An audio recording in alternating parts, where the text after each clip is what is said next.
Here he is, guys. Darius Butler. We're in London. He's gosh knows where because he's all over the place for ESPN, for the Man to Man podcast. DB, you're everywhere. I want to say hi to you, but I feel like the only way that you'll understand what I'm saying is if I say, all right, all right, all right. Here's Darius Butler. Like you and Matthew McConaughey are BFFs. What's going on? Hey, obviously he's a huge Texas fan, minister of culture over there. And like you said, like you mentioned, being on the sideline with Pat in the game for those games, it's been great. He got to know him a couple of times, and him right in his element, too. He's really fully bought into everything Texas has going on and huge teams and that Red River rivalry. That's a little tongue twister there.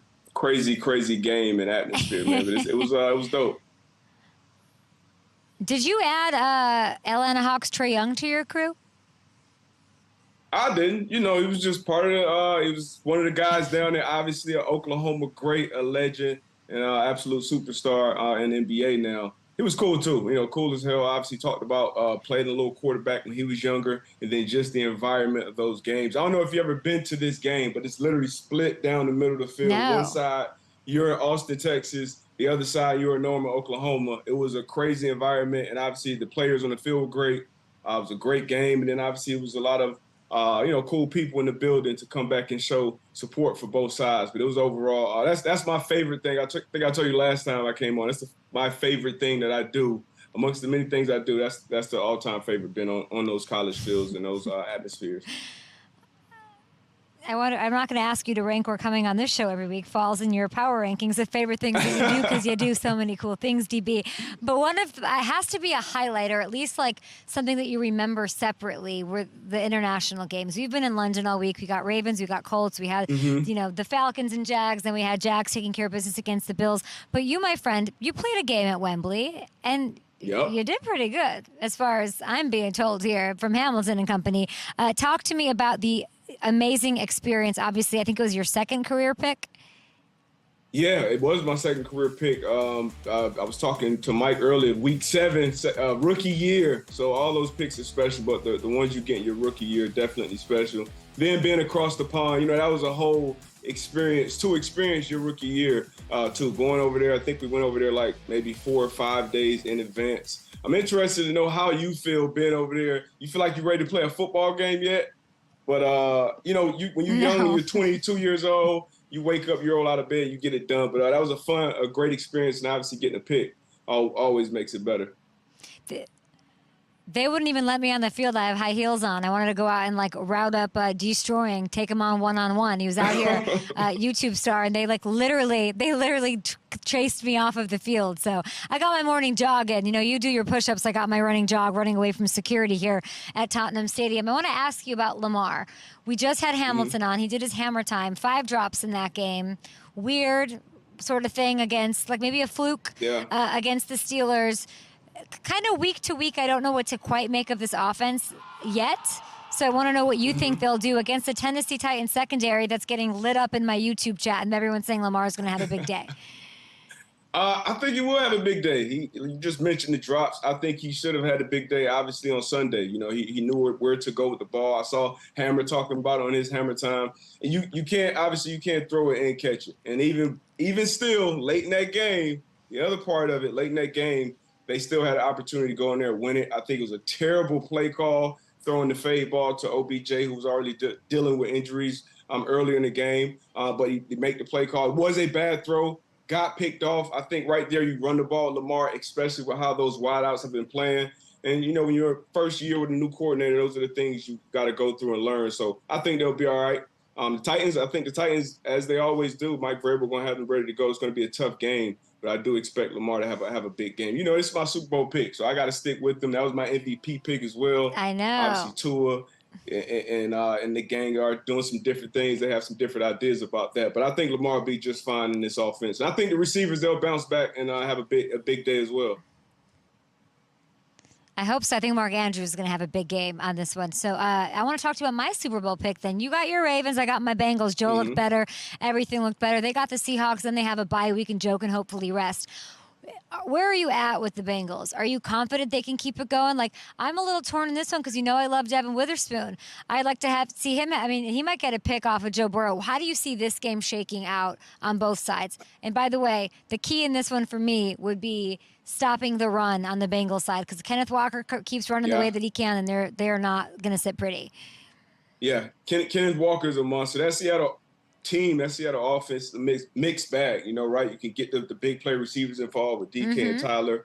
Got good tight ends as well, good athletic tight ends with Fant and Parkinson. And then Kenneth Walker, he could have been the rookie of the year last year with how he was playing. He picked up kind of right where he left off. On the flip side, he's looking healthy, and that's the most important thing. He missed a lot of time coming into this year, so didn't start off great. Then he wasn't fully himself.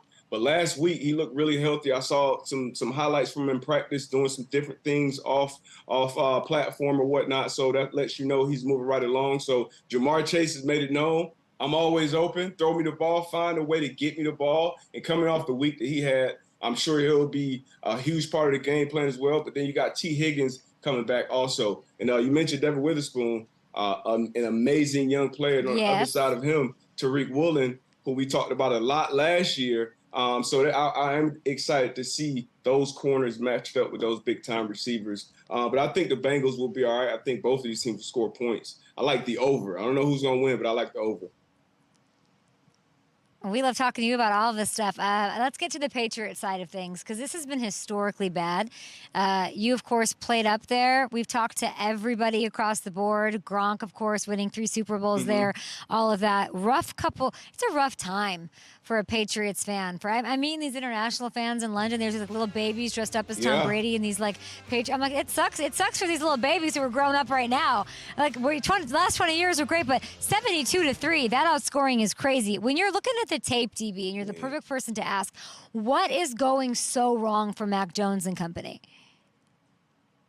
I mean, I don't think Mac Jones is a quarterback that you could just go out there and not almost have to be perfect, right? Some quarterbacks, some players, that's just what it is. You got to have them in a great system, really good talent around them, really good play callers. I think that's who Mac Jones is as a quarterback. We saw his rookie year. He was just finding the open guys and hitting it. But at some point in the NFL, you got to evolve. You got to go to page 2, page 10, and keep getting better. And we haven't seen that. And there's a lot of reasons for that. But I think the biggest thing is the talent that he's surrounded by, and then the quarterback not being talented enough to kind of just bring everybody up. So on that, I think that's the issue right now. And then on defense, injuries. You obviously lost Judon. You lost Christian Gonzalez, probably most likely for the year. And it just doesn't look anything like a Bill Belichick defense right now. I mean, nothing looks like a Bill Belichick coach team or anything right now in New England. So it's ugly. It's ugly. What did you say, 74-3? What is it, 35? 72-3, which 72. Was crazy. But then but now you got week 6 staring you down the throat. And it used to be like Bill O'Brien used to give Bill Belichick a hard time as far as you're going up against Josh McD. And that Raiders do not lose to people who came from your tree that could never beat you for 20 years, for 2 decades. This is a big game going up against the Raiders. Seriously, who wins this one? Yeah. Patriots, Raiders. Oh, damn, Kay, you put me on the spot. This is tough. Raiders coming off a big win. Belichick in a must-win situation. I think the Patriots. I'm going to go with the Patriots. I'm going to give it the coaching edge to Bill Belichick still. Jimmy G does find a way to win. That's just what he does. And I know they're going to try to get Devontae involved. Bill Belichick is going to do his best to take Devontae out of this game. So I'm going to go with Bill Belichick being desperate and having to find a win. He's got to get a win against Josh McDaniel and Jimmy G. Got to find a way. I'm going with the Patriots somehow, some way. I love it. Well said, and it's a good allegiance to your old squad. We love to see it. Your new squad, not really your new squad, but Pat McAfee show, Evan Fox, brand new Lions. We're loving it. I'm looking at Jared Goff. He's the #1 rated PFF quarterback. Hall of Famer Chris Carter. Division rivalry. He's a former Viking. He's heaping on love for Jared Goff and this Lions team on my show earlier this week. What kind of damage can they do realistically? Where are you at with these Lions? The Lions, they're an old school, tough, physical football team. They fully take on the identity of their head coach, Dan Campbell.